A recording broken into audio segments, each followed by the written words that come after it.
Yeah, I can hear it. Oh, okay.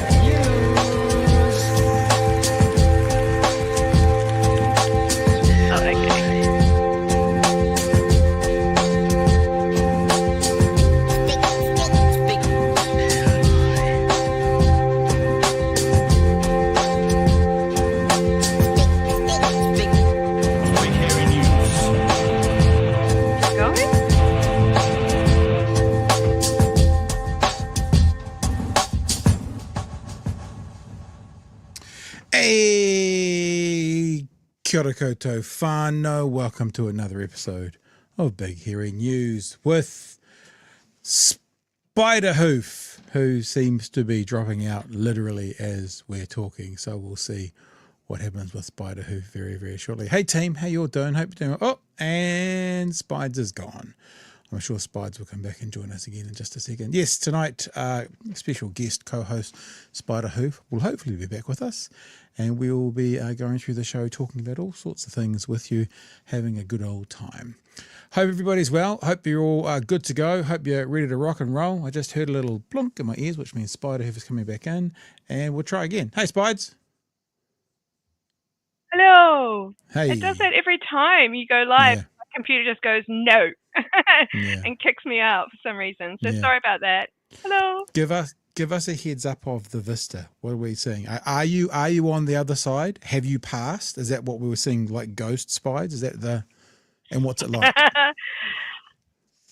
I'm still in witness protection, and it's very important to protect my identity.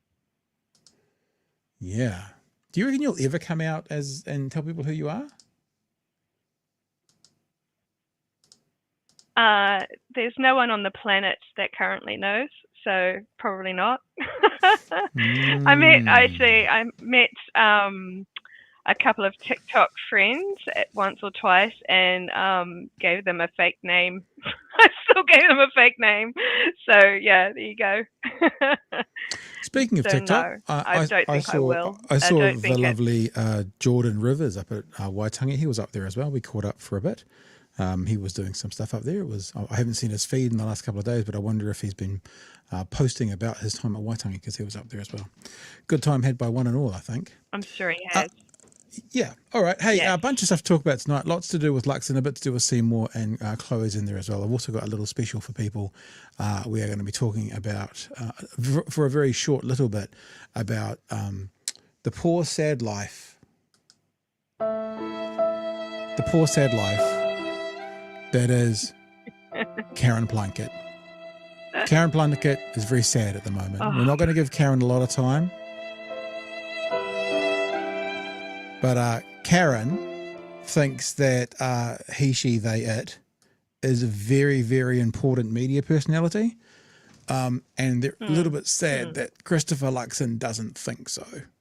So they're a little bit sad that Christopher Luxon isn't giving them the respect that they believe old Karen deserves. It's very sad. It's very sad. We'll get to that shortly. Oh. But hey, let's have a look at this to start off with. Huge thanks to our patrons. Thank you for being on board. Thank you for being with you. We've had a bit of a scrap on the old Patreon today, Spides, because we are starting to ramp up our use of the merch printer, the big printer that we got fixed up and stuff. And so we're going to start launching some new product. And on the Patreon today, we were asking people what they thought. And this was something that came up last night. We are the grassroots. We're trying to explain to people that actually, especially those who are in a position of privilege within Parliament, within government, within media who gets access to them, in their echo chambers, it's the people that are watching right now. It's the people are the grassroots. So we are the grassroots. And I quite like that one. Some people liked it. There's an old saying that a camel is a horse designed by committee. That's a bit like this. Because someone hates it, someone loves it, someone likes it, someone doesn't like it. It's okay. And it doesn't, I don't know if it really helps us make a final decision, but it certainly helps us. And we'd like to hear what the patrons say. We had another one as well. This is based on some of the protest flags. What do you think, Spides, of the two of these, with the and or without the and, if that was going to be on a t-shirt?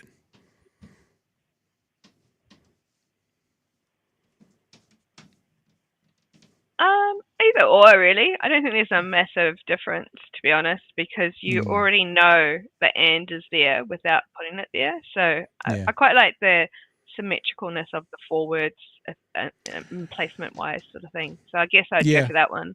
And that was pretty much 50-50. And then Mrs. B and me were talking about it, and she picked one and I picked the other. So we just echoed the vibe of 50-50-ness over that.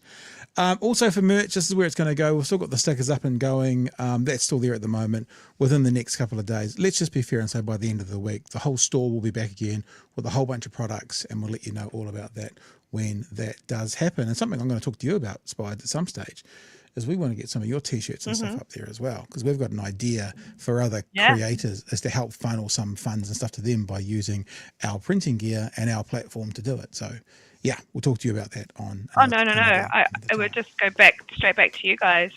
So yeah, just use it and then go straight back to you guys and what you're doing. Perfect.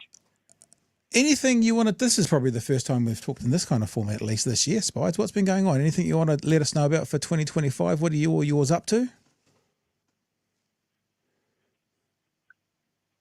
Well, I have been very quiet on the content front since late last year. So I got quite busy late last year with some real life dramas. And so I really have been watching a lot of YouTube content where people have been doing like documentary style content, and so I'm probably going to start doing that, like these 3-hour long things that are a chronological journey of how shit Goldilocks is, basically.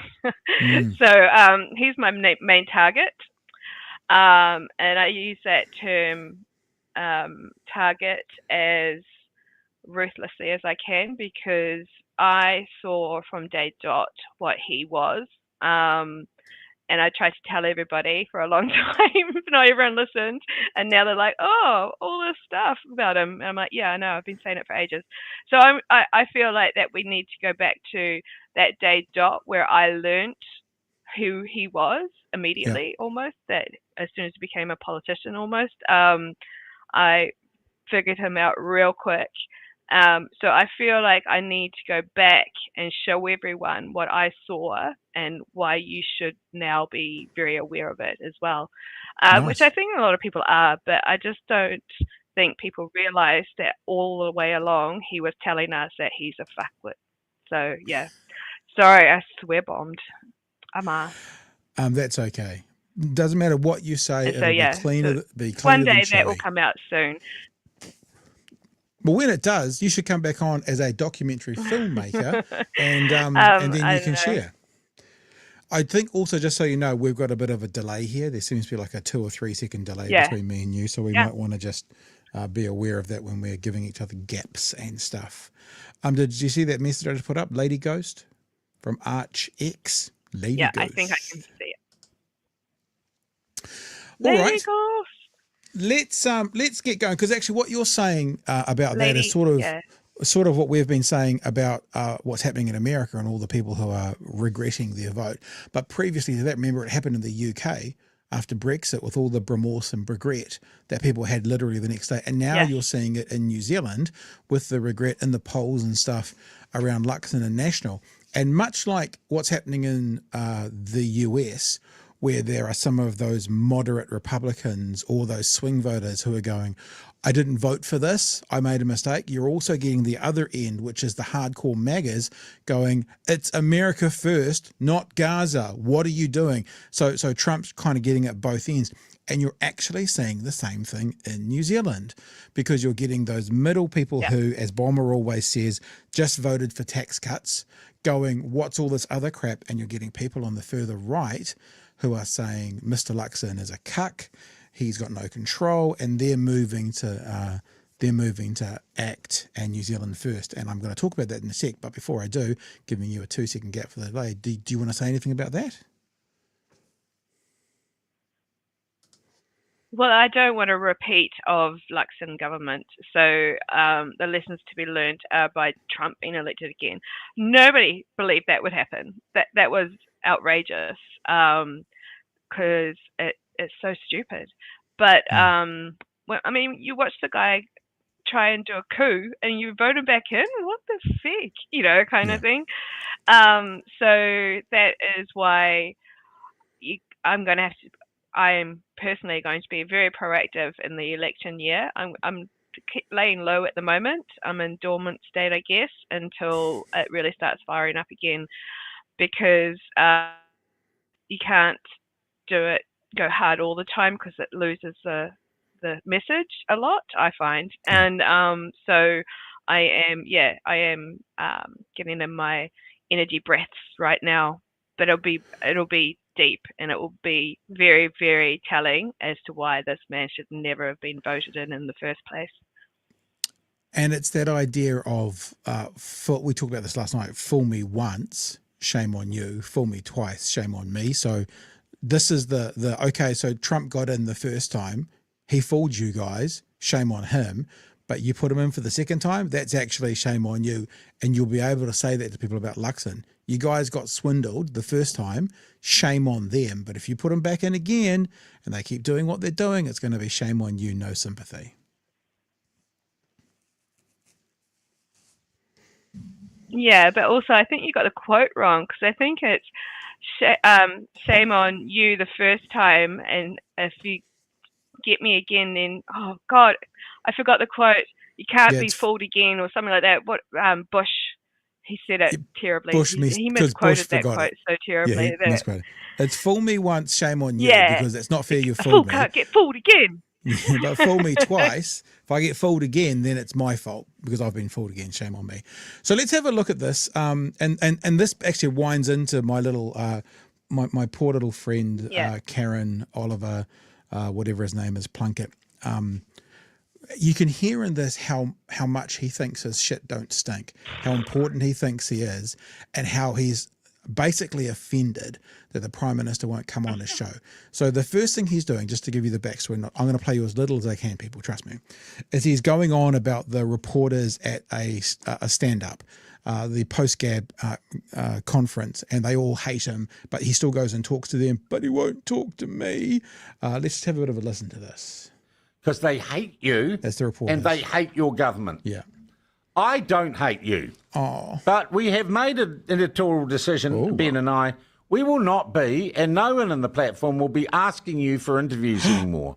We have asked enough. If you want to come onto the platform, if you want to talk to our huge, growing and engaged audience, then you can approach us. I am sick of asking. I am sick of asking and having you either lie to my face or simply treat me with contempt. If you want to go down and feed the chooks every Monday and show your naivety, knock yourself out.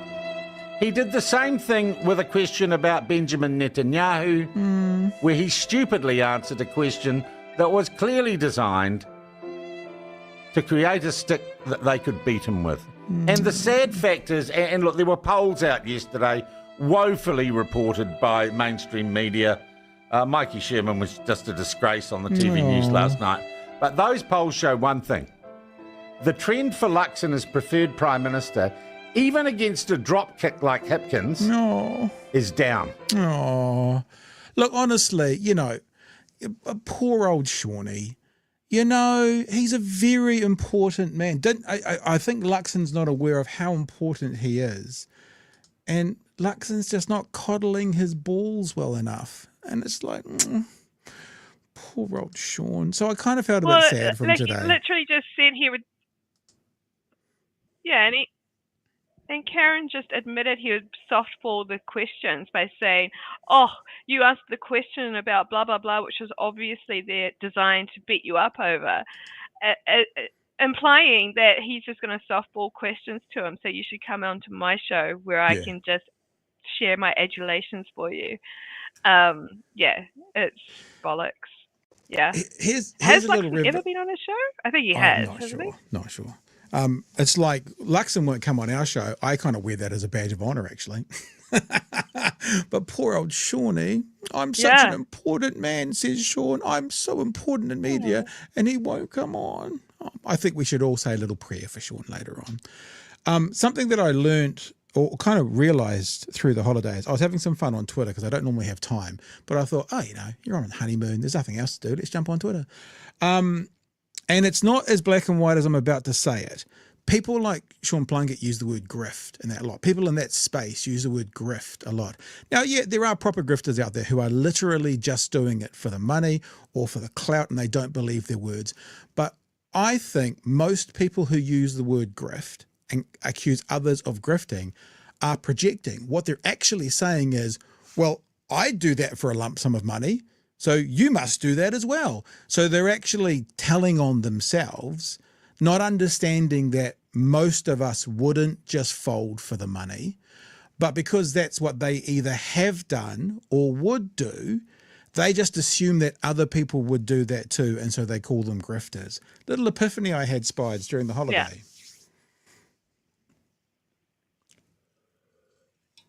Well, he's a massive grifter. We already know. He's fully sponsored by the Wright family, who are half deceased and sold their souls and their children's souls and their children's souls a long time ago. And that's who he is grifting off. So he's just as soulless as anyone else that belongs in the Wright family circle of miscreants.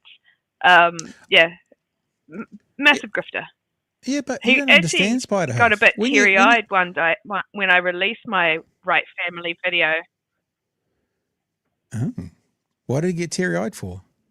Oh, I thought it was a delay. Oh my God, sorry. Because it proved at the end of the content showed that the platform was fully funded by the Wright family, and the rest of the video was talking about the Wright family being grifters of the taxpayers and putting their kitty corp into charity so they could be tax exempt and all this sort of grifter stuff that the Luxon sponsors have been doing. And then at the end, it was sort of said in, funds Sean Plunket. And he wrote a comment on there, "Oh, you're a terrible troll, blah, blah, blah." I'm like, oh, it's true, though. So none of it's fake. None of it's false news. Everything's laid out. So you can't whinge about it because that's exactly who he is a grifter from that big money area. But also...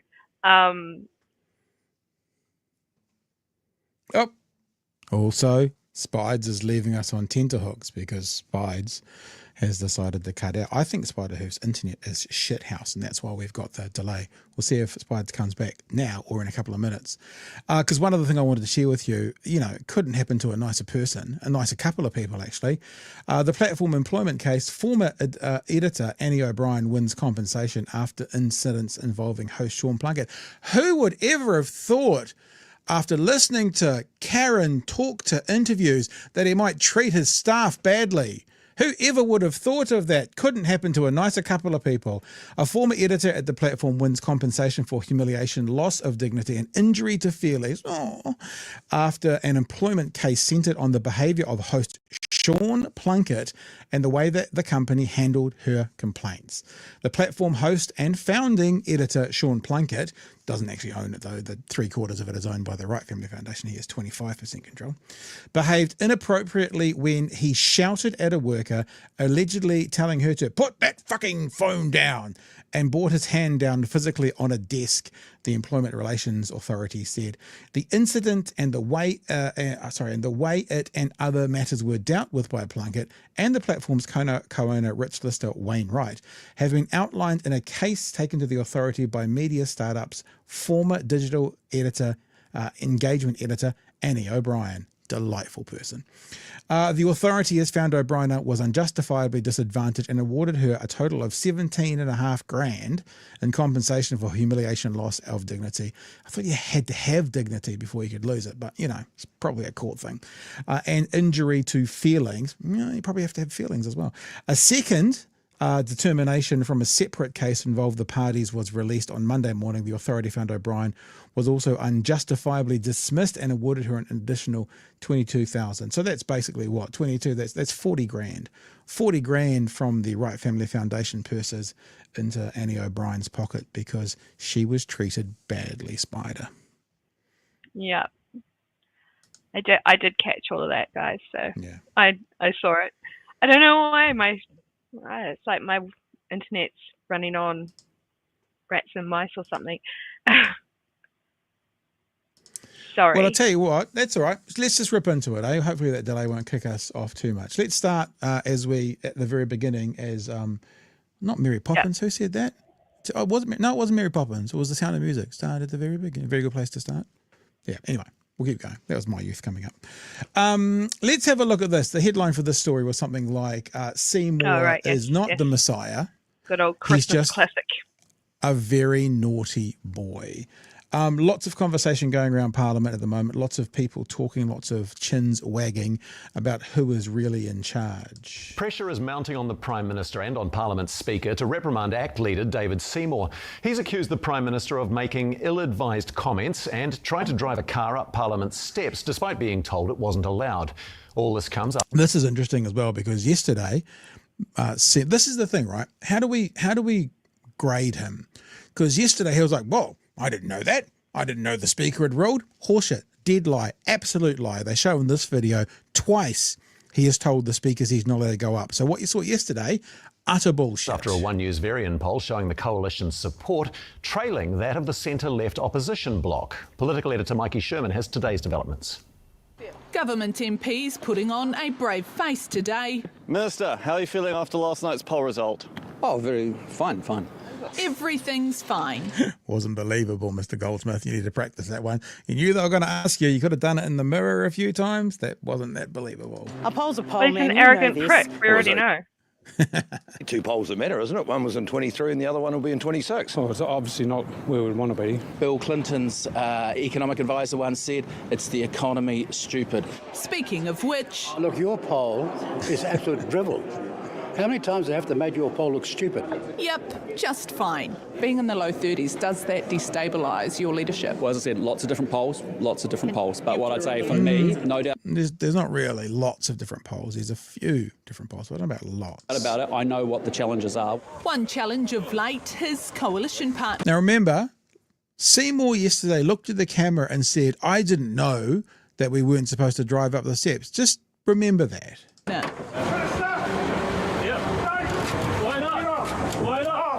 David Seymour's attitude towards authority. The Speaker has said no. Under scrutiny. Mr. Seymour has sent me a letter about the matter in which he says, quote, please accept my apologies. Labor questioning whether Seymour knew he wasn't allowed to drive up Parliament steps. Well, clearly there'd be a need for considerable investigation along those lines. One News investigated and found organisers told Seymour not once, we've been told to keep off the steps, but twice. So he was told, and then within 5 minutes he was going, I didn't know. What? No, I had no idea. And he still hit the gas. They said that these guys can't, but I said, well, what are they going to do? Bring me before Privileges Committee for a drive? So in other words, now we're saying, yeah, I knew we weren't allowed to, but I did it anyway. So completely 180 on the story he told yesterday. Having a Land Rover? Prime Minister Christopher Luxon needs to enforce basic standards of ministerial responsibility, accountability and standards of behaviour and immediately sack David Seymour as a minister. It's not the only mess he's making. David Seymour wrote a letter of support to police for Philip Polkinghorne, later accused and acquitted of murdering his wife. The Prime Minister calling it ill-advised. Seymour hit back at Luxon. I said that I thought some comments were ill-advised. He just thinks that he's the best person in the world at the moment. He's nearly engaged, arrogant. He's just so arrogant. But he's untouchable. Like, he is actually untouchable, because if he goes rogue, then it's the end of the government. I mean, maybe I don't want to, these words will throw up in the back of my mouth just a little bit saying this out loud, but maybe Mr. Peters is actually the adult in the room. Oh, that felt strange saying that out loud. Oh. And So that means the bratty little kid, he's the one that is just basically going, well, come on then, test me. Go on. Yeah. And he's doing whatever he wants. Whatever he wants. Know all of the facts. I made my position incredibly clear yesterday about the letter, and I made that position clear to David as well. The pair had a meeting last night. Did you tell David Seymour to pull his head in? We had a very constructive and positive meeting last night. We've got one event that two people disagree with about. They've expressed their disagreement. What do you say to members of the public who look at this situation and think that you're being undermined by one of your own ministers? Well, I think members of the public understand that I am very focused and I am here in Parliament to make sure that New Zealand realises its potential. A messy day all round for the coalition. All right, let's bring in our political editor live. Mikey, not a great day for the coalition. What is your take on it? Kia ora tātou. Well, look, I just got off the phone with the Speaker Gerry Brownlee a couple of minutes ago in regards to the One News footage, which clearly shows that David Seymour knew that he wasn't allowed to drive up the steps of Parliament. The Speaker told me, quote, that he was considering it and that he would discuss it with the Office of the Clerk staff. So what happens with that will remain to be seen. In terms of David Seymour, it was clear today when he was speaking with the media that he largely remains defiant. He did not mention the apology letter to the Speaker, and he barely gave an inch when it came to his disagreement with the Prime Minister. For Christopher Luxon, that is dangerous, particularly given that David Seymour will, in a couple of months, become the new Deputy Prime Minister. Yes. It's clear that David Seymour isn't prepared to take any criticism from Christopher Luxon, nor anyone else for that matter. The problem for the Prime Minister is that it makes his leadership look weak and that he's not in control of his coalition. Yep, that's exactly what it looks like. Spides, you're back in. Did you jump on your phone or something? Have we got you better now?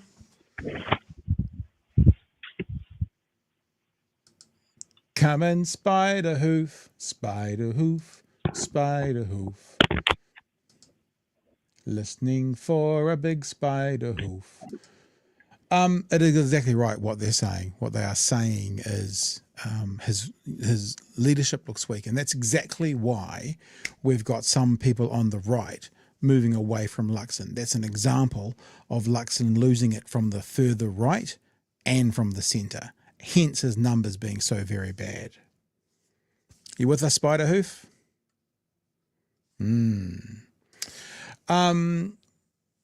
Carfackle, thanks for the super chat, says David Seymour told not to take Jeep twice. That's theft. I think unfortunately the guy who was sitting in the Jeep with him was that person. But the point is, you know, they talk about honour. You're not allowed to say you're not allowed to call someone a liar in the house, or you get kicked out for calling them a liar. But wasn't that lying? David Seymour saying, I didn't know, and that was reported yesterday, and today it was shown that he was told twice. Isn't it? Kiwi Bird, rest in peace, Spider Hoof's internet connection. Yeah, Spiders, if you're watching, just jump on your phone and just use your phone and hide yourself and do what you need to do. Tane says, narcissistic misogynists hate being ignored. Good job. That's about Karen. Robots don't have feelings. I guess that's about Annie O'Brien, I'm guessing. James amped up. This is all a distraction to keep people from asking Seymour questions about his convicted sex predator, former party president, Tim Jago. I've heard it pronounced so many ways. It's very, very true, James. We're aware of that as well. Late fee, I hope, for Max Power. Late fee, I hope the police inquiry yields results. Watch him call it a witch hunt. Yep, very good. And Citizen makes his leadership look weak. No, it shows his leadership is weak. Emphasis on those words. Yeah, that's a very good point, mate. I concur. We'll see if Spides gets back to us. I'll text Spider Hoof while we're doing the next bit, because the other thing about One News tonight that we do want to check up on is also the conversation then flowed into One News polls, which was taken last week and released through this week, where they were looking at the economy, and particular how Nikki No-Boats is doing and what people think of her. So let's have a look at the second part of that conversation, and I will text Spides and see if we can get her back on. Our One News variant poll has also revealed many New Zealanders aren't sure Nicola Willis will be able to sort out the economy. Here's senior political reporter Benedict Collins with the results. Why would they wonder that? I mean, an English graduate Why would they think an English graduate couldn't sort out the economy? They're basically transferable skills, aren't they? Yeah, I think so. In Nelson, they're feeling the pinch. That businesses, are increasingly looking at their costs, they're looking at their bottom line. They're not necessarily investing because they're not certain about how things are going to pan out. They'd love it if the government would give their new hospital the green light. When we get those big central government investments in what essentially are regional economic development projects that become uncertain, that creates uncertainty because nobody's willing to crew up and staff up and train for a project that might not happen. The government's 100%. promising 2025 is all about... It's about growth, growth, growth. And Nicola Willis is in charge of delivery. But we're in difficult times. We've got an economy that's really tough for a lot of New Zealanders right now. There's many people who are struggling to keep up with their bills and they want to see progress. Because I just want to remind you guys, right, this is the person who told us when she was earning hundreds of thousands of dollars, I can't remember the exact number, but 250-ish plus as deputy leader of the opposition, that she could do with a $20 a week, $40 a week tax cut because she could finally take her kids to the movies. Now, her husband, who's not in the limelight, we don't need to get it, but he's a director in a business. He's pretty high up in business. There's definitely a six-figure salary there, even if it's low six figures. So they at that stage were likely putting together $300,000-400,000 per annum. And she was talking about tax cuts being good, $20-40 a week, because she'd then be able to go to the movies with her kids. If you can't manage your budget on hundreds of thousands of dollars to take your kids out for a $50, $80, $100 night at the movies, then why the hell would anyone want you in charge of our money? Makes no sense to me whatsoever. On that front. In our One News Varian poll, we asked if people were confident that Nicola Willis would be able to deliver good economic growth. Just over a third thought she could. Half are not confident that she can. The rest weren't sure. Now, what we don't know about that, sorry, I'll go back a smidge. What we don't know about that, though, unfortunately, is it because they're not sure because they don't think anyone could? Or is it because they're not confident because it's Nicola Willis? We don't know that from this, so there's a gap in the outcome of this. But I guess what they're saying, if you were confident that the government was going to make things better, then you'd be confident that she would be able to make things better. So I guess this might even be more of a commentary on the government itself rather than just Nicola Willis. But yes, we shall go on. I think Spider-Hoof's come back, so let's see if we've got Spider-Hoof, you with us? I don't know what's going on with Spider-Hoof, but we'll keep playing. You can. The rest weren't sure. What would you say to New Zealanders who are sceptical that you're going to be able to deliver economic growth? I'd say to them, I get it. It is tough. There's something about how she responds when she's trying to be relatable. I get it. There's a tone, remember the second-hand Corolla. There's something about her tone and her intonation. It feels fake when she wants to relate. Fake to relate. Nicola Willis. And she does it here. And she changes the way she speaks and her mouth goes a bit wider and it's almost like the thin lip thing. But I'm not casting aspersions on her physicalness. I'm just saying there's a complete change when she goes from being quite factual to trying to relate. And I find it not grating, but I don't find it authentic or genuine. You can. The rest weren't sure. What would you say to New Zealanders who are sceptical that you're going to be able to deliver economic growth? I'd say to them, I get it. It is tough for you right now. But my job is to make sure that things get better. Weren't your tax cuts supposed to make things better? Good question. Tax cuts were the answers, weren't they? That's what we got told. Well, look, if we hadn't had tax relief, things would be a lot worse for many families. I wouldn't be able to take my kids to the movies, for example. This economist has some tips Mr. for a Baggery. more dynamic economy. There's a whole lot of sectors where I don't think there's sufficient competitive pressure, whether you look at fuel companies, whether you look at the building sector, whether you look at your banking. If you don't have competitive pressures, then consumers end up paying the price on the other side. Labor has its doubts that Nicola Willis will deliver growth. Nicola Willis is clearly out of her depth. Poking fun at her record on delivering ferries. What's Nicola Willis more likely to replace this year? The inter-island ferries or him as Prime Minister? It's funny, actually, because before the election, are you there, Spides? Call out if you are. We're just kind of pushing stuff around till we get you back. No? Yes? No? No? Okay. I do remember before the election, some of us were quite impressed with her, with Nikki Noboats' sort of skill set in politics. She appeared to be better than Christopher Luxon, and it was a pretty clear consensus that people were saying, oh, you know, she'll take over, she'll be next. But I don't know. I think that with time, we have seen, I guess, the worst of her.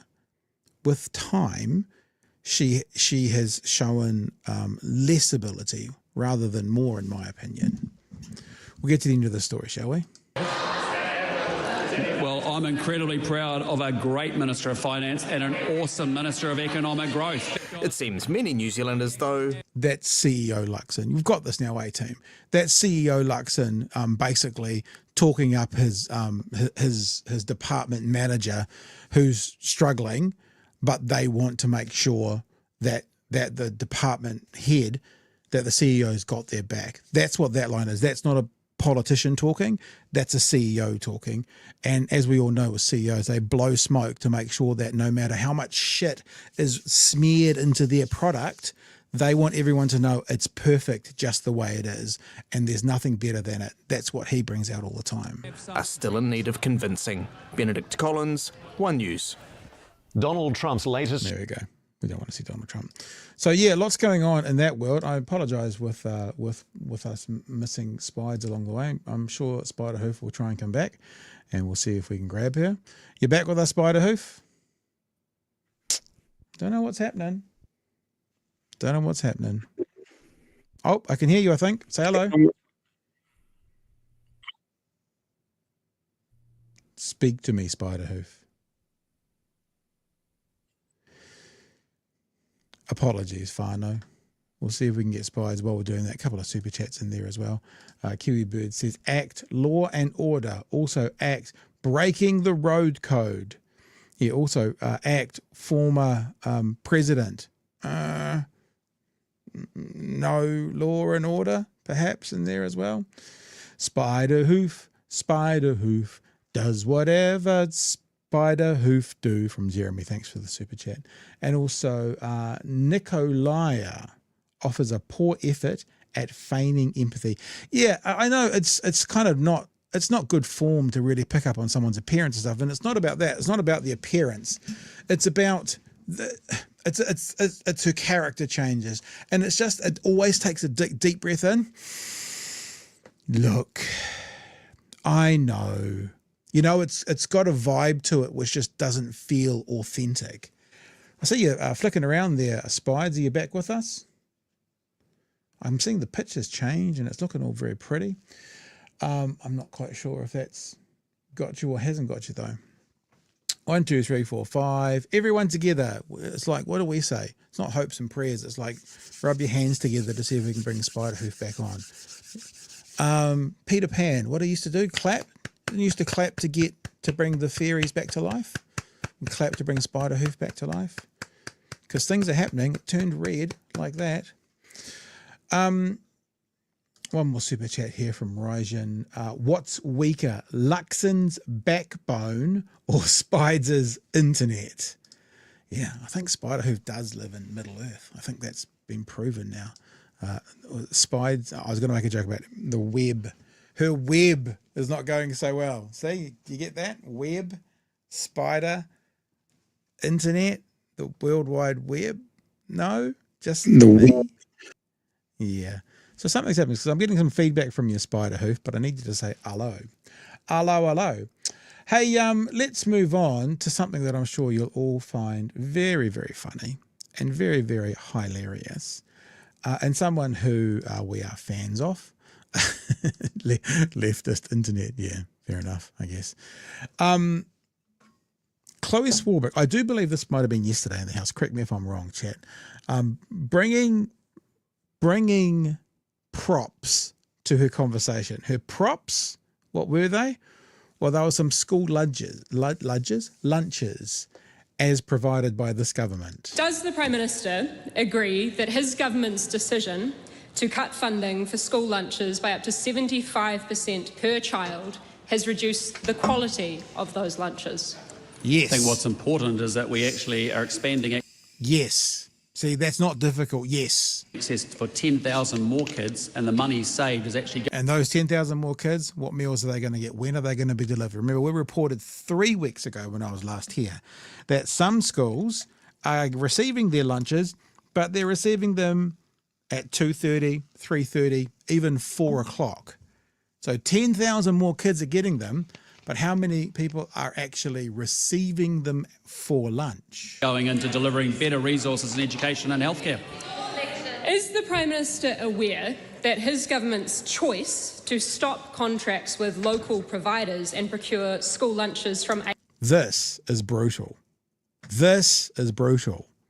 What is that removing of that funding done to local communities? Go ahead, Chloe. Oh, no, I've got the spinning wheel of death. I think it's telling me that I'm not supposed to stop it either. Come on, Chloe. You haven't bailed on us either, have you? What are we up to? 30 seconds. Gosh, maybe. I actually had a boomer moment today, you guys. I can tell you about it. I couldn't, my internet went out completely. I'm going to cut all this out, by the way, for the clip, so we'll just tell you. My internet went out completely, and I did all the things. I rebooted it. I did all that kind of stuff, and I couldn't get it back. I was like, damn it, I'm going to have to phone Vodafone, whatever they're called now, One New Zealand. So I phoned them, and they went, because I want to be arrogant and go, look, I've done all this stuff. I've done everything you're supposed to do. I've rebooted everything. Can you tell me what's going on? The lovely man spoke to me, and he says, tell me what lights are on the front of the router. And I looked at the router, and I said, oh, there's none. And he said, is the router turned on? And I flipped it around, and the router wasn't turned on. And I felt like a complete boomer. What had happened is the floor had been vacuumed, and my modem's on the floor, and the vacuum had obviously pushed the modem into the wall, pushed the button on the back. And so I phoned Vodafone today because I didn't have internet. And the response was, my internet modem had been turned off. Okay, boomer. School lunches from a large corporation has cost approximately 2,000 local jobs in communities, as well as a reduction in the quality of this food. What I'm excited about is that any savings made are being redirected to our kids so they get a better education, they get better healthcare. Is the Prime Minister aware? I find this frustrating. I wonder how Chloe finds this.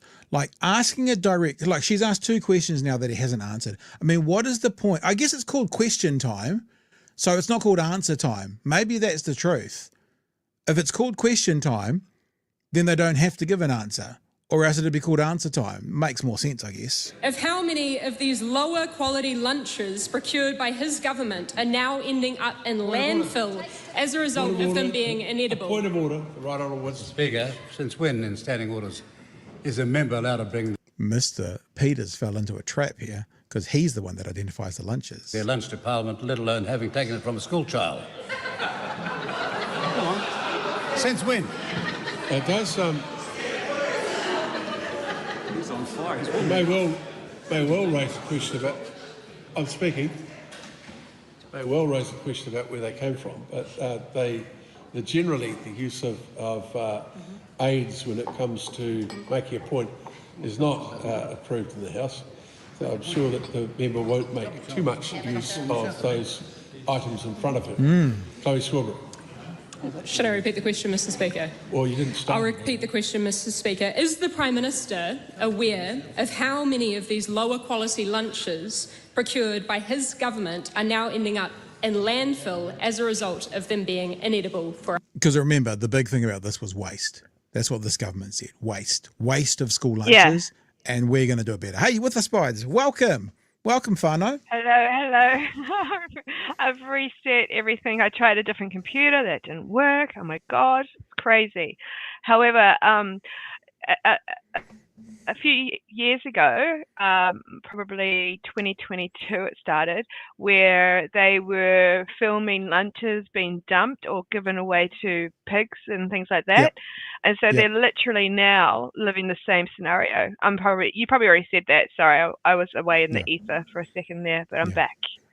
No, and the worst thing as we continue this video is the pigs are getting worse meals now because these things are shit, which we'll show you very, very shortly.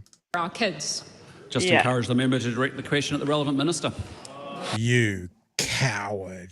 You absolute coward. But remember, question time. It's not called answer time, so... Mr. Speaker, will the Prime Minister... No, hang on. Just wait. It's your colleagues who are making all the noise.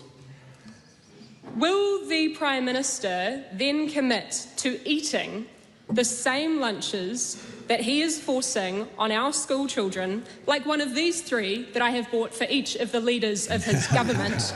And if not, is there one standard of acceptable food for parliamentarians and another for our children?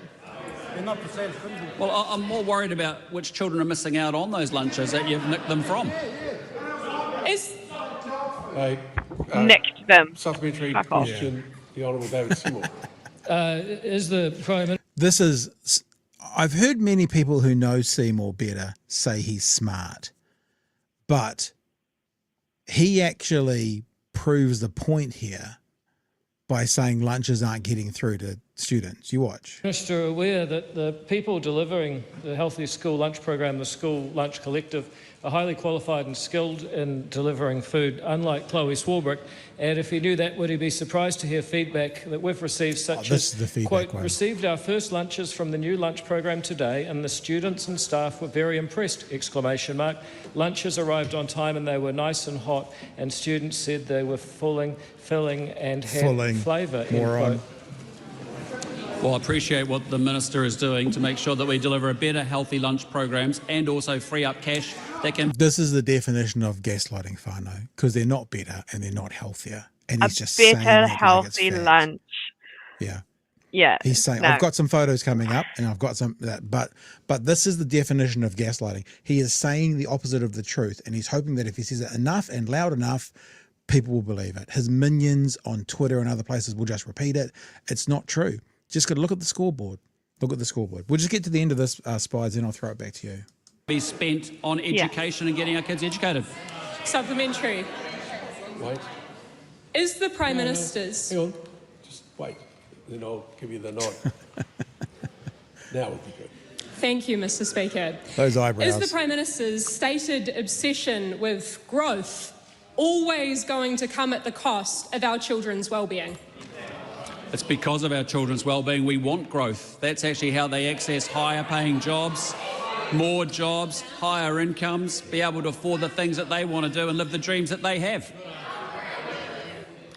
Question 10, Mark Cameron. Oh, supplementary, the Honourable David Seymour. Mr. Speaker, is the Prime Minister aware that yesterday the school lunch program achieved 100% on-time delivery? Good. Sounds good, 100%. But remember, he puts his foot in it here, and he does actually release information that goes, not everyone's getting these lunches. You have a listen. In every region, with two exceptions. Where in one case 95% on-time delivery was achieved, and in the other case 92% on-time delivery. So he just told us, Spides, with his own mouth, that some kids aren't getting their lunches on time. 100% in all regions except two, where it was 95 and 92. So yes, you've just confirmed. No one said, Mr. Seymour, that everyone's not getting their lunches late, but people have been saying some have been, and you've just used a supplementary question to repeat that as what you think is a gotcha, but all you're doing is confirming that there are some kids in your new system who are not receiving their lunches on time. Spider. Well, to be honest, I think that if they paid a little less attention to speed and haste and actually put the focus on quality food, no child's going to be concerned that they're a bit late. But on time and inedible is a massive concern. So it's not even a win for them to be on time because they can't be eaten once they're there. So what's the point in delivering on time when the outcome is still children unable to consume those lunches? I think it's important as well to remind people why this government has made such a big deal about this, and they want to get it. They want to make it better than the last lot. Because remember, team, the last lot, they had terrible meals. The meals they were providing were woke. And for the big kids, what they'll get each day, according to the ACT Party, will be fruit and sandwiches, not woke food like quinoa and sushi. Can you please explain how sushi is woke? Oh, look, if you don't get that sushi's woke, I don't know how to wake you up. So, utter moron. But remember what he said, sandwiches and fruit. Sandwiches and fruit. We got that? All right, let's have a look, shall we, team? Here you go. Here's some of the school lunches that are being delivered. Anyone see any sandwiches in there? Any fruit? Actually, does anyone see any food in there? Is there anything identifiable as food in there? Another one for you? I had to stare at that ball of white for a really long time to make out that it wasn't a ball of maggots. It was actually some sort of pasta, noodles, cheese and mac or something like that. It took me ages. I could not work out what that was. And remember as well, right? Look, I get it. When you go into McDonald's, not that I've done it for a very long time, but when you go into McDonald's, the Big Mac up on the wall doesn't necessarily look like the Big Mac in your cardboard foldy thing. But this is for our kids. Let's just also remind you, when these school lunches were launched, what they were looking like. And we have to do that by simply showing you the worst piece of PR Seymour's ever done when he ate some of the lunches at the launch. And you can see by his face, he's not happy with what's gone in. He did the worst job of trying to convince us that this food that was put out there during the launch was any good. Let's have a wee reminder. The new menu starts being dished up in the new year. That was good. So it was, okay, so here's the pictures of the school lunches. Let's have a look. Look. Looks lovely, looks fine, looks good. So that's what they were promising. That is there. Remember, Whānau, we judge these guys based on their yardsticks. I think those are sandwiches there. Look, sandwiches rolled up, or fresh bread. Look, look at that, fresh and fruity. That's what we were promised, right? That's what they promised. That's what they promised. That's their yardstick. That's what they delivered. And if you're listening to the audio podcast, you'll have to get on and have a look. We are 52 minutes and 10 seconds in. That is what they delivered. So, promised, delivered. National 2026. Under-promising in everything we do. Go for it, Spides. It's just such a farce, because the real goal here is for them to stop it altogether, because they don't want to pay for children to have lunches. That's the real goal here. And so this slop that they're serving up is in the hopes that kids are rejecting it and throwing it away, and then they can pull a double whammy on them, going, look, kids don't even need lunches, they're not even eating them, so that we're just going to stop them. And this is, I would say, on purpose, that it's been a slow digression into this awful food, because it's the end of the year and budgets are running out and they're just putting together bullshit meals. But I believe that is actually the game plan. Like, well, if you guys throwing them away, throwing away good, as Luxon said, good healthy meals, that's part of the lie. They will now say, look, nobody's eating them, let's just get rid of them. It was always a bad idea. But yeah, that's exactly where they're heading with this. So let's have a look at this again, right? This is a part of the same story for the launch. Have a look at the sandwiches they're making, because they look great. You know, look, lots of bread. Look, some ham on there. Good. Oh, that's a kind of a slaw on there as well. That's all looking pretty good. I agree. That's a pretty good sandwich for a for a school kid. It's fine. So it's a school lunch. That's what they were showing, and I'll do it again. This is what they're delivering. So this is not even one. People talk about, oh, you and your echo chamber and all you left. It's like, no. We're judging these. I won't even go back to the woke quinoa and sushi. I don't even need to look at those. We don't need to look at what was served under Labour. All we need to do is look at what was promised under National. And what was promised under National was not the prison food slop that is being delivered. And that's sort of the end of the conversation. But we're seeing it again and again and again. Promising, undelivering. Promising, not delivering at all. Not saying anything, doing a lot. Smoke-free 2025. Nothing said, over-delivering on people with cancer. You know, just promising, under-delivering. We're seeing it everywhere. We've got to keep remembering what they said they'd do, Dunedin Hospital, and what they are now doing. Promising, undelivering. Anything else on that, Spides? That's because you're not looking at their real promises. We're actually, those promises that they're keeping were to their mega wealthy landlord mates and all the tax breaks that they're giving wealthy people who paid for them to be in charge right now. So they have delivered to them. You're just looking at it from the wrong angle. Yeah. The rest of us have to keep paying those mega wealthy landlords with 200 homes because that's what they promised. But yeah, as far as any promises made for the ordinary people, it is just a lie. Even the tax break, that is not a tax break. It is just a PR stunt. The amount of funds that people who really need it are getting is abysmal, and it's just shameful. But the amount of people earning over 180K are getting more than somebody earning under minimum wage. I think it's 48. Yeah, so the promises that they keep are only the promises they made to their sponsors, nobody else. And the promises they never told anyone about are also the ones that are going to benefit their sponsors, the top 1%, the landlords, those things as well. The tobacco industry, everything that's else. exactly what I was going to say. Petroleum industry as well, when it comes to what they've done with the EV market. You know, it's like, how about at the end of your first term? Who are the people or groups that have gotten best out of you? And if your answer is landlords, if your answer is the petroleum companies, you know, and your answer is big tobacco, you've had a pretty shit first term. Sorry, but you have. Yep. Yeah, and you know, and they've also left us massive fiscal cliffs already. The petrol prices are going to go up triple the amount at the end of their term, at the end of this term, which is, I'm assuming, the end of their term. I live the dream that it is.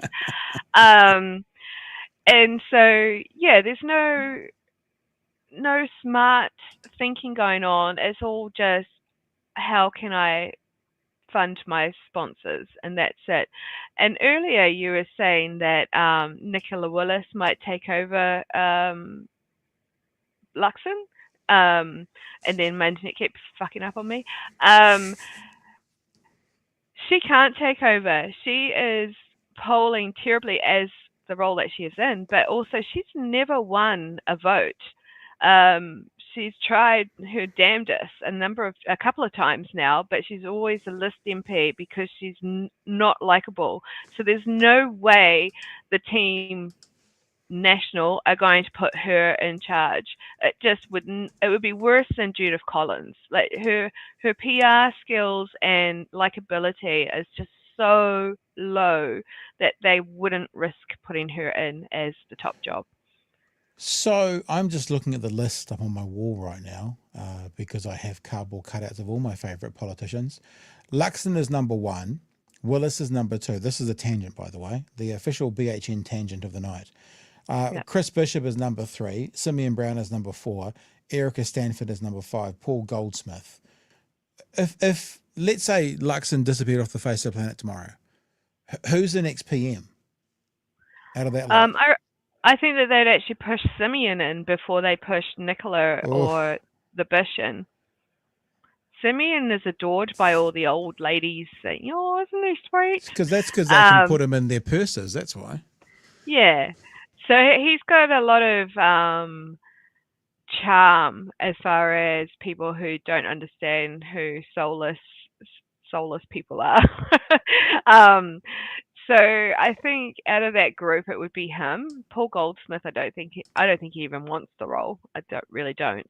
And Chris Bishop has got too much stank on him from his past as a tobacco lobbyist and other similar things. I think he's always the the Duchess, never the King. Always the bridesmaid, never the bride that we're searching for. I think that's what I was looking for. Do you know who I reckon it could be? I reckon it could be Erica Stanford. Oh, but she's like a bunny boiler. She's got crazy, crazy eyes. I don't think she's likable either. I just don't see it. It's more likely they're going to do the same thing as they did with Luxon. Bring in a Fraser Winnery or someone of similar ilk that have been pushed through the corporate world of the certain big companies in New Zealand, Fonterra, Mercury, Air New Zealand. I think that's what they'll be doing is again, shoulder tapping Luxon to come in because they have no good luck. They can never get one of their career politicians voted in. So this is why Judith Collins failed. So John Key was another tap on the shoulder and put in place. So there'll be somebody out there like Luxon, like John Key, that they are going, all right, you're our next in the queue, because every time they try to use a career politician, it fails miserably. Judith Collins was the last one, wasn't it? Yeah. All right. Interesting. Hey, let's. There's a couple of super chats there that we'll just get to, and then we'll go on to the last story because we get to talk about Luxon for a third time. Is everyone dogging me about my internet? Because that's fair enough. No. No one said anything. Spides. No one would say anything like that. No, we're all lovely here. No one's fair been enough. No.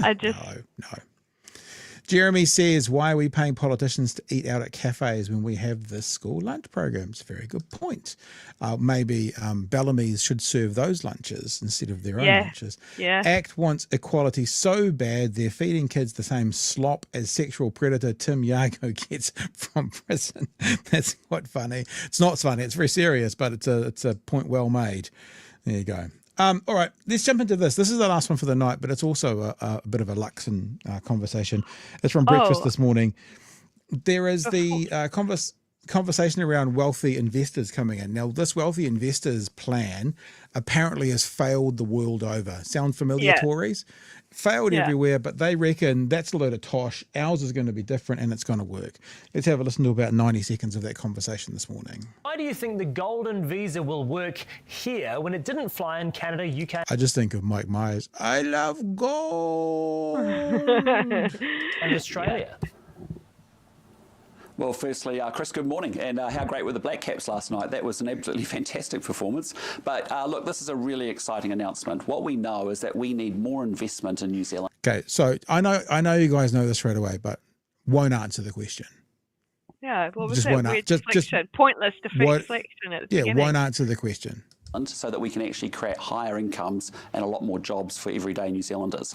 And we know that we've done a pretty poor job of actually attracting capital to New Zealand, but we know we've got a lot of infrastructure to get built. We've got a lot of things that we've got to do. We've got a lot of great companies that need some awesome partners with skills and international connections. So you're the fucking Prime Minister. He sounds like he's in a radio promotional team right now. And it's the awesome this and the great that. Isn't it fantastic? And it's great. It's the greatest little country in the world. It's like, good God, man, just get some dignity about you. And you know he's faking it because he has previously said many times New Zealand's weak and whingy and terrible place. He said it so many times. Now he's like trying to oversell it the other way, and it just is fake as shit. We said last night it was like when the company has to do a recall of a product because it's killing small babies, but the CEO still has to come out and go, everything's fine. That's the vibe. That's the CEO talk I've been talking about.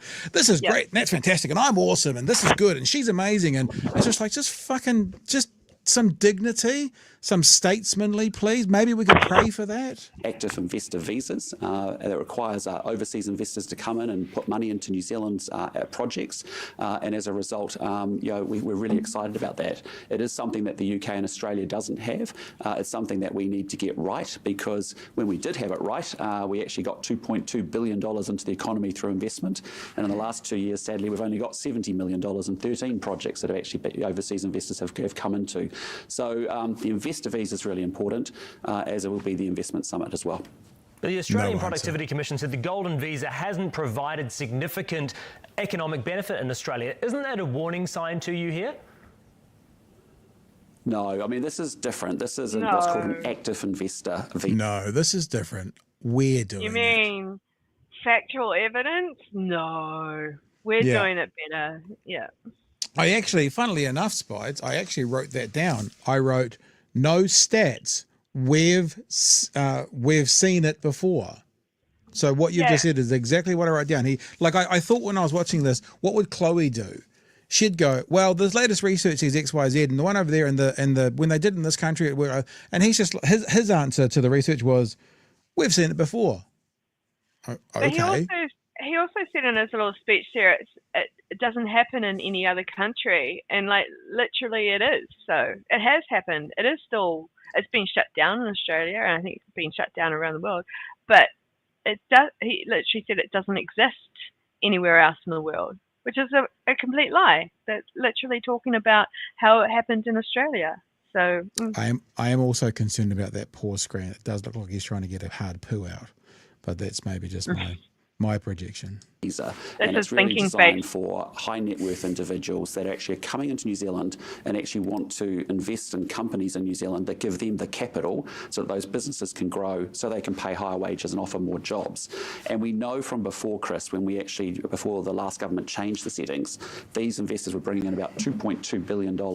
And once they make those initial investments, and there's some very strict criteria around that, they go on and they build confidence, they build relationships, and they see other investable opportunities, and they spend another $1.7 billion. And when we know we changed the laws in the last 2 years, we ended up actually with only about $70 million, as I said, coming in on about 13 projects. So, the bottom line is we need that investment. Why do we need that? Because there's businesses out there that want. Can I answer that? Because we gave away $14 billion in tax cuts and I think $3 billion in land reimbursements. That's why this is kissy face as well. That's my answer. Because we ripped $17 billion out of the coffers that has the government, and now we're scrambling to find money anywhere we can. Is that why we need it? Because you said $2.2 billion, so that's only about another 15 or 16 billion to catch up to what you have taken out of the government coffers. Is that why we need it? That could be the reason. Also, where is he pulling these numbers from? I just don't believe any of it's true, because he's just saying numbers for no valid reason. It was no just because he says it's so, I don't believe it. I don't know that he is talking the truth there about those numbers in the slightest. Again, this is where there's some people in the chat at the moment giving some crap to New Zealand journalists right now. This is where Jack Tame would say something like, what evidence do you have that shows that these golden visas XYZ, what evidence can you point to? So he asked the questions quite deliberately and whereas, I mean, breakfast is supposed to be a bit lighter and stuff, but when you're a bit lighter, if you just let them get away with not answering the question and running their narrative, what's the point? What's the point in him being there if you're just basically allowing him to say what he wants and push any narrative he wants with no pushback? It confuses me.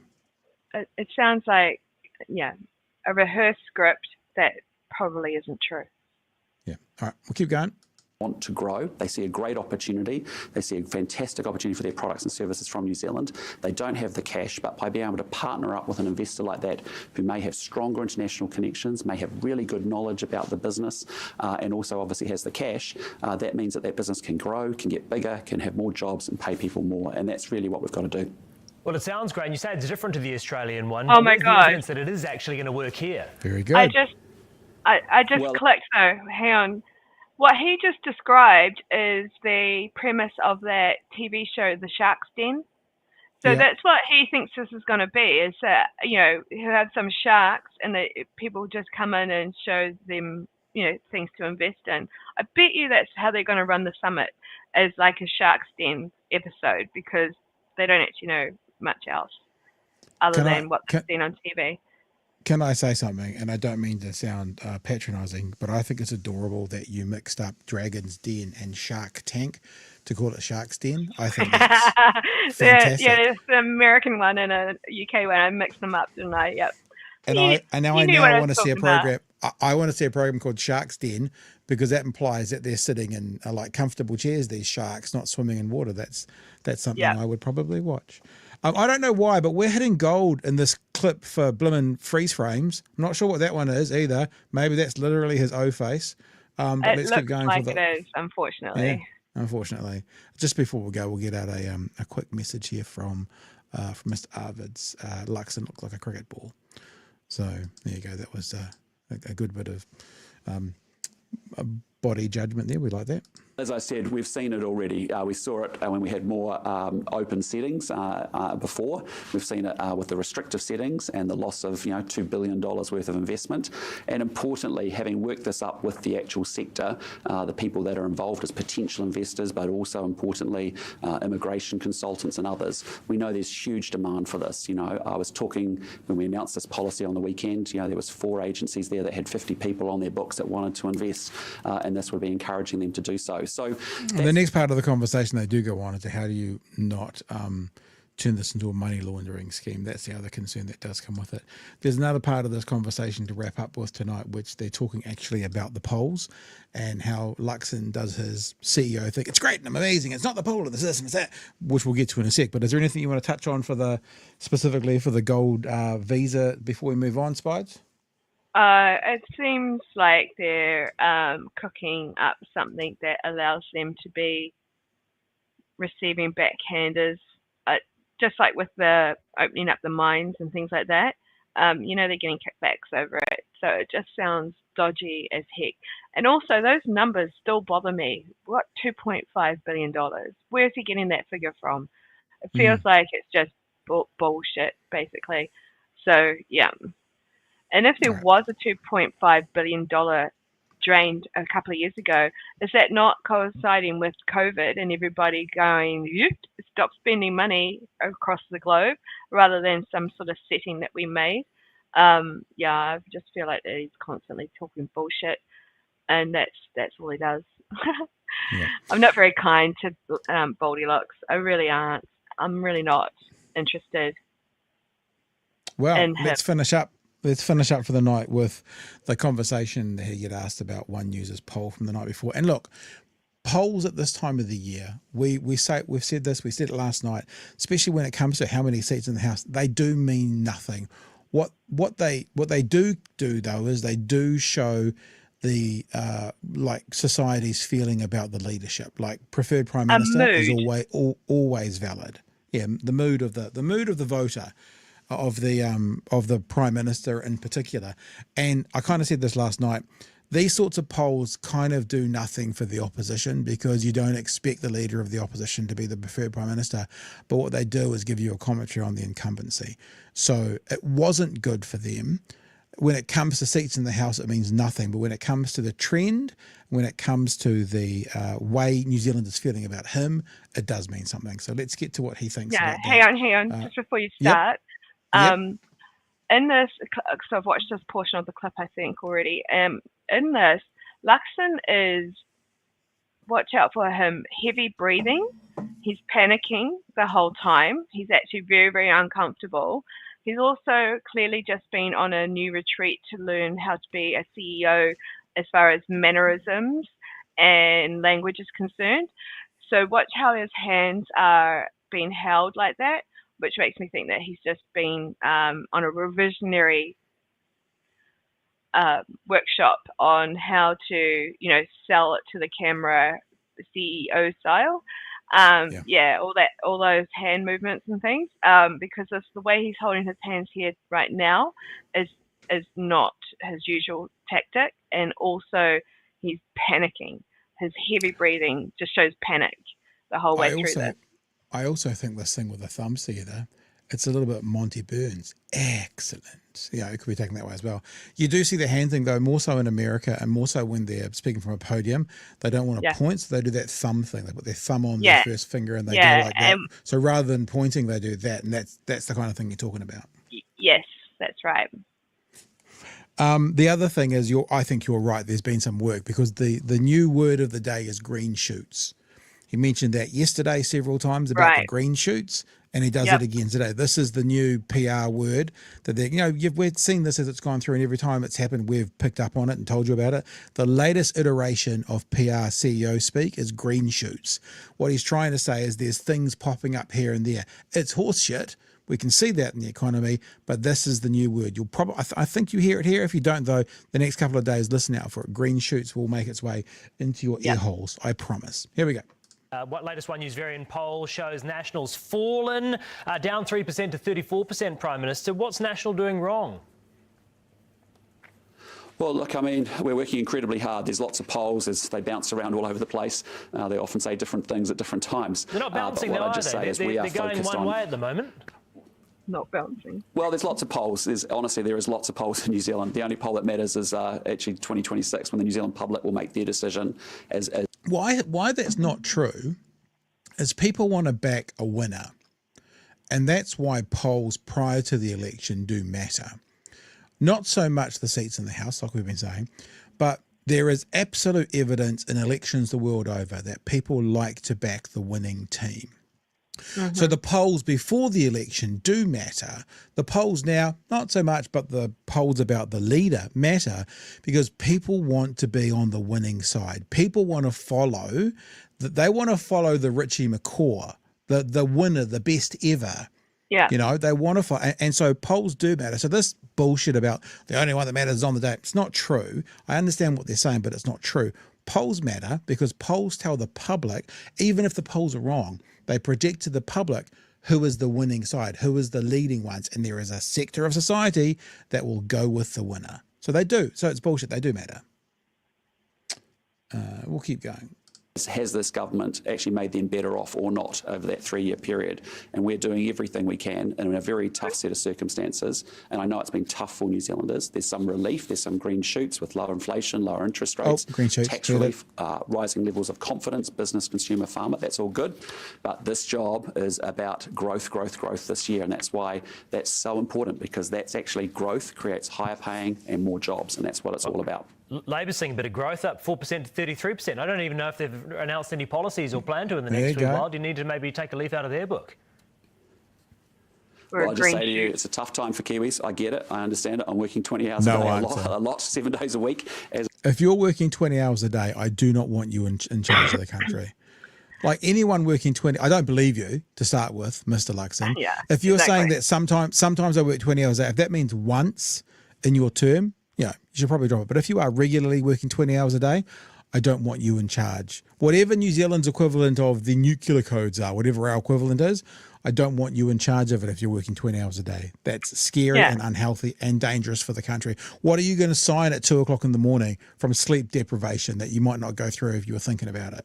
Maybe that's how he gave that he gave the treaty referendum bill over to Seymour, because he was working 20 hours a day and he was sleep deprived and didn't know what he was doing. Maybe that's an answer. No, he just didn't know what he was doing. He didn't need the sleep. Sleep wasn't going to help him. Also, he used that Nicola catchphrase, look, I get it. Yeah. It's tough times for Kiwis. Like, you don't get it. You're out there buying your Ben & Jerry's ice cream with your $40 a fortnight. They do not get it at all. It's just insignificant words constantly from these two. Yep. He lost any opportunity to quote unquote get it when he said, I'm rich, I'm sorted. You don't get it. You don't get what it's like. And you've told us that. So you can't put that toothpaste back in its container because you don't get it and you can't get it. And that's not actually a criticism. I'm sure you imagine someone like, I don't know, pick a billionaire, but Michael Jordan wouldn't get it either because he doesn't need to. Because you don't get it. There was a really interesting interview with Oprah Winfrey on the Between the Scenes with Noah, what's his name? Noah, who used to do the Daily Show. Trevor Noah. And he said to her, do you ever go through things that regular people go through? And she went, like what? And he goes, does your cell phone battery ever die? And she went, no. Why does that happen? Because she's got someone to look after her cell phone battery. And she said, "Oh, but I'm a normal person. I'm a normal person. Like I when I travel, I take my own avocados." You think, "Oh yeah, that's nice," because you want the certain way, and you say that kind of feels a bit. And then she talked about how she bought an avocado grove. And Trevor Noah starts laughing and he goes, "You're telling us that you relate to the average person, and your example is I bought an avocado grove so I could take my own avocados with me." So they don't get it. Yeah, they don't get it. They don't get it. All right, let's get to the end of this. As our team to make sure that we actually are delivering for New Zealanders, and that's why I come to work every day. That's why I came to politics, frankly, is that this is a fantastic country with an awesome future. We're in a tough spot at the moment, but CEO.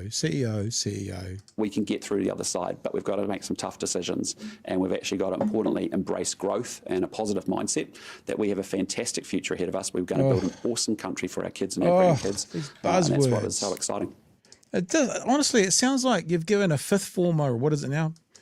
Year 11 student, like let's learn marketing this week, guys. How do we make this product sound good? I use words like awesome and great and fantastic, and it's exactly what he's doing. It's just mind-numbing. But he used to be so down on the country. He used to bash it every chance he could get, not realizing that wasn't the right thing to do. And so he's now almost overselling it the other way because he's a moron and thinks that we can't remember that he basically trashed us on worldwide platforms. Yeah. And so it's all hollow now. It's just absolute. It never was true, and it's always going to be bullshit that comes out of his mouth. A pre-recorded script that comes out of his mouth. In fact, whenever people are asking questions, you can see his face drop and his mouth goes slack, and he looks at them like he's trying to understand their question and how to answer it. But the reality is he's just like got his little ferret in his head spinning through the Rolodex of stock answers that he can give to any situation. And there's about 30 of them now, with green shoots added into it, but it's always the exact same words, and it's never an answer, and it's because he doesn't know how to respond dynamically to questions. He can only memorize what somebody else told him to say a long time ago. Yeah. Alrighty, let's just check out some super chats before we wrap up for the night. Just so you know, Gareth says your dial-up is working great, Spider. So, No, I don't even know what's going on with that. It's so annoying. Mr. Arvid, I thought we were full of C-tier businesses. Yeah, well, apparently we're awesome and great and fantastic now. Citizen Gold says the left parties need to announce high taxes on businesses moving money offshore, encourage them not to come or reinvest locally and pay well. The Falconer says, isn't every country seeking overseas investment? Oakley says, super late fee. Thank you, it's very generous. Super late fee. Chris, Lex, Luther, Luxon is a massive lose. Hashtag sack Seymour. Another one there from Arvid says, how does he get it? He's sorted. And one other thing, not a super chat, but a chat. Jace asks for the Discord link. Someone messaged me in the patrons today asking for the Discord link, and I gave it to them, but it wasn't the permanent one. So, and I'm sure you have Kiwi Skirt, but while you're there, if you want to put that permanent link into the chat so people can see it, I should probably get a copy of the permanent link. But as we all know, I don't even know how to turn on a router. So, you know, I'm just a bit. Hey, Spides. Me. I couldn't even make my internet work. Yeah, I know. Look at us. The blind leading the blind at the moment. Been lovely having you on tonight. Is there anything you want to tell the whānau about? Anything you want to catch up with? No, I don't think so. I didn't talk as much this time around with me cutting off all the time, so apologies to everybody about that. Yeah, and it's about it. Other than I'm still trying to find out where all the children went as far as them kicking everyone out of emergency housing. I understand a lot of them would have gone into the houses that Labour built. Yeah. But I feel like a lot of them have been put back into a situation where it might be dangerous or bad for them in some way. I don't understand why nobody can tell us where they've gone. It's really awful. I just feel like there's some children that are getting very, very lost in this political sphere, which is only for PR spins and clickbait from the National Party. But yeah, if anyone knows any more information on that, send it through. That'd be great. One question for you. Greg wants to know if you're a beauty queen. No. I don't even have a good joke to come back from. I'm a beastie queen. Yeah, no, I'm definitely not a beauty queen. We should do that one night, Spides. You're a bit of an enigma. We should get you one to Ask Spides Anything night. Oh, yeah? And then you could choose what not to answer after, obviously. But sure people would want to know more about you. They'll start tracking you down if you're not too careful that way. I don't know. I think I'm pretty anonymous. I don't know if anyone's really going to track me down. But it is New Zealand. We all probably live next door to each other already anyway. Yeah. So, yeah. Yeah, I could do a Q&A one day if you want. That sounds all right. We'll think about that. All right, dude. Hey, I think we're done for the night. Thanks for joining us, everybody. Let us play our outro song, and then maybe we'll have a chat just near the end of the outro. Here we go.